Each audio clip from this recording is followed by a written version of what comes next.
दोस्तों, आज के इस वीडियो में हमने भगवान विष्णु के कल्कि अवतार के बारे में कुछ खास जानकारी उपलब्ध कराने की कोशिश की है। जानकारी में कहीं त्रुटि या कमी हो तो इसे अन्यथा न लें और धर्म ग्रंथों का अनुसरण करें। यह वीडियो आप सभी को मोटिवेट और जागरूकता के लिए बनाया गया है। वीडियो पसंद आए तो लाइक करें, चैनल को सब्सक्राइब करना बिल्कुल न भूलें। कलयुग का वर्णन भगवान श्री कृष्ण ने जो हजारों वर्षों पहले किया था, उसका एक एक शब्द आज सच साबित हो रहा है। यह हमारा सौभाग्य ही है कि हमने इस धरती पर जन्म लिया, यहाँ की संस्कृति में पले बढ़े। भारत ऋषि मुनियों, संत महात्माओं, श्रेष्ठ गुरुजनों, दिव्य पुरुषों का देश है। इन दिव्य श्रेष्ठ गुरु ने कई धार्मिक ग्रंथ, कई शास्त्र, बहुत सारे उपनिषद और 18 पुराणों की रचना की। भगवान श्री कृष्ण के वैकुंठ लोक जाने के बाद कलयुग की शुरुआत हुई। जब द्वापर युग समाप्त हो गया तो ब्रह्मा जी ने अपनी पीठ पृथ्वी की तरफ कर ली। ब्रह्मा जी की पीठ से ही अधर्म की उत्पत्ति हुई।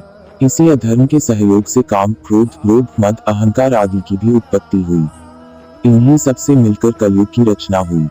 कलयुग के प्रभाव से ब्राह्मणों को वेदों का ज्ञान नहीं प्राप्त होगा। स्त्रियां पर पुरुष का अनुसरण करेंगी। वही इंसान सभी धार्मिक कार्य व अनुष्ठान बंद कर देंगे। मनुष्य 16 वर्ष की आयु में ही बूढ़े हो जाएंगे। लोग बेवजह ही आपस में कलह करेंगे। लोग ब्याज से अपनी आजीविका चलाएंगे। वे निर्धनों का शोषण करेंगे। कलयुग के प्रभाव से ही शिष्य अपने गुरु की निंदा करेंगे। न्यायाधीश दंड देने असमर्थ और कमजोर हो जाएंगे। जो अधिक बोलेंगे वही पंडित और ज्ञानी कहलाएंगे। धन की कामना से ब्राह्मण शूद्रों के यहाँ भोजन, भजन व पूजा आदि करेंगे। स्वयं राजा ही प्रजा का शोषण करेगा, जिसके कारण सारी प्रजा कर्ज में डूब जाएगी। तब सारी प्रजा जंगल में रहने के लिए विवश हो जाएगी। कलयुग के प्रथम चरण में लोग भगवान की निंदा करेंगे। दूसरे चरण में लोग भगवान को भूल जाएंगे। तीसरे चरण में वर्ण संकर उत्पन्न होंगे। चौथे चरण में लोग जाति, पाति, धर्म सब भूल जाएंगे, जिससे पृथ्वी पर उपस्थित सभी देवता पीड़ित होंगे। वे पृथ्वी की रक्षा और धर्म की पुनर्स्थापना के लिए ब्रह्मा जी की स्तुति करेंगे। तब ब्रह्मा जी सभी देवताओं के साथ भगवान विष्णु की स्तुति करेंगे। कलयुग में पुनः धर्म की स्थापना करने के लिए प्रार्थना करेंगे। सभी देवताओं की स्तुति सुनकर भगवान विष्णु शीघ्र ही कलयुग में संबल ग्राम में जन्म लेंगे। उनका जन्म विष्णुयश ब्राह्मण के यहाँ उनकी पत्नी सुमति के गर्भ से होगा। भगवान विष्णु वैशाख शुक्ल द्वादशी के दिन इस धरती पर जन्म लेंगे।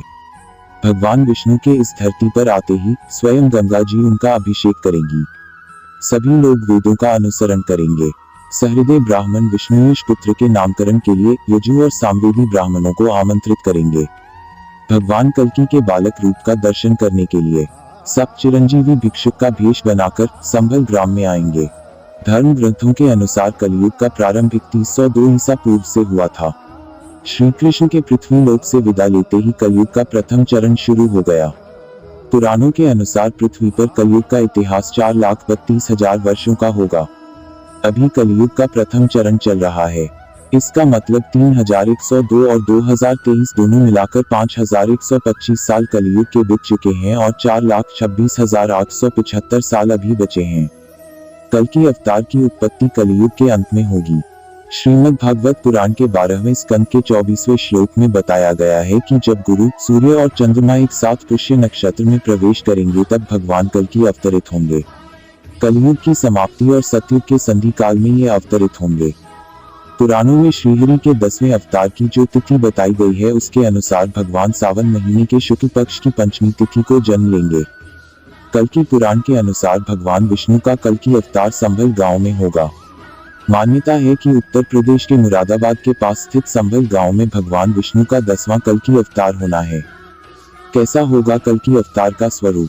अग्नि पुराण के 16वें अध्याय में कल्कि अवतार का चित्रण तीर कमान धारण किए हुए एक घुड़सवार के रूप में किया है। कल्कि भगवान देवदत्त नाम के एक सफेद घोड़े पर बैठकर आएंगे और पापियों का विनाश करेंगे। यह अवतार 64 कलाओं से युक्त होगा। कल्कि पुराण के अनुसार जब भगवान कल्कि घर से गुरु की तलाश में गुरुकुल की ओर निकलेंगे, तब महेंद्रगिरी पर्वत पर रहने वाले परशुराम उन्हें अपने आश्रम ले जाएंगे। परशुराम उन्हें बताएंगे कि वह रघुवंश में जन्मे जमदग्नि के पुत्र है। वे वेदों को जानने वाले और युद्ध विद्या में निपुण परशुराम है। उन्होंने कई बार इस धरती को क्षत्रियों से विहीन कर ब्राह्मणों को दान में दे दिया है। आप मुझे धर्मपूर्वक अपना गुरु मानो। मैं आपको वेद तथा युद्ध की शिक्षा दूंगा। परशुराम उन्हें बताएंगे कि वह कई वर्षों से महेंद्रगिरी पर्वत पर उनकी प्रतीक्षा में तपस्या कर रहे हैं। आप यहाँ अपने वेदों का अध्ययन कीजिए।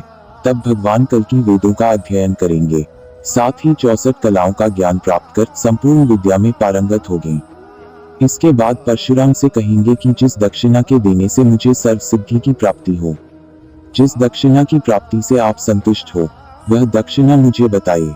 इस पर परशुराम जी भगवान कल्कि से कहेंगे, आप स्वयं भगवान विष्णु के अवतार हैं। आपने मुझसे वेदों व युद्ध की शिक्षा प्राप्त की। अब आप भगवान शंकर से अस्त्र शस्त्र प्राप्त कीजिए। इस धरती से अधर्म और कली का नाश कर धर्म की स्थापना कीजिए।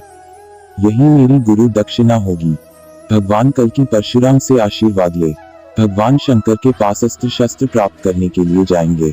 तब भगवान कल्कि बिल्केश्वर महादेव मंदिर पहुंचेंगे, जहां महादेव का विधिवत पूजन कर और उनका हृदय से ध्यान करेंगे। शस्त्र प्राप्ति के लिए स्तुति करेंगे, फिर शिव स्तोत्र की रचना करेंगे। भगवान कल्कि के शिव स्तोत्र को सुनकर भगवान शंकर मां पार्वती के साथ वहां प्रकट होंगे। महादेव प्रसन्न होकर भगवान कल्कि से वरदान मांगने को कहेंगे। भगवान शंकर भगवान कल्कि को शीघ्रगामी अनेक रूपधारी गरुण अश्व एवं सर्वज्ञ शुक्र प्रदान करेंगे। इसके साथ ही रत्न स्वरूप महाकाल कराल अत्यंत चमकती हुई और पृथ्वी का भार सहन करने वाली तलवार कल्कि को प्रदान करेंगे। भगवान कल्कि धर्म के साथ कलयुग के राक्षस कली के निवास स्थान पर पहुंचे। यहाँ पर कलयुग अपने पूर्ण प्रभाव में दिखाई दे रहा था। जब भगवान कल्कि के आगमन की सूचना कली को मिली, तब अपने वाहन उल्लू पर सवार होकर बाहर आया। उसके बाहर आते ही भगवान कल्कि ने उसके साथ युद्ध शुरू कर दिया। कली की सेना में कोप और विकोप नाम के 2 राक्षस हैं, जिन्हें ब्रह्मा जी से वरदान प्राप्त हुआ। दोनों भाई एक जैसी शक्ल के होंगे। इन दोनों के साथ भगवान कल्कि का घोर युद्ध हुआ। दूसरी ओर धर्म ने कली के साथ युद्ध शुरू किया। धर्म का साथ देने के लिए सतयुग भी आ गया। कली अपने आप को हारा हुआ देख अपने भवन में भाग गया।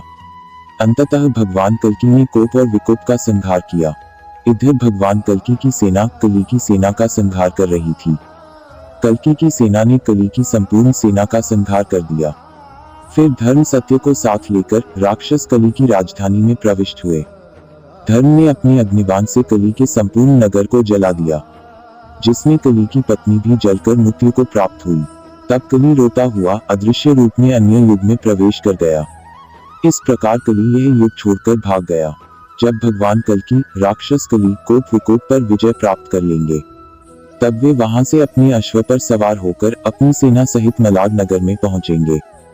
तो दोस्तों, ये रही भगवान विष्णु के कल्कि अवतार की कहानी। हमारी जानकारी में कहीं त्रुटि या कमी हो तो इसे अन्यथा न लें और धर्म ग्रंथों का अनुसरण करें। यह वीडियो आप सभी को मोटिवेट और जागरूकता के लिए बनाया गया है। वीडियो पसंद आए तो लाइक करें, चैनल को सब्सक्राइब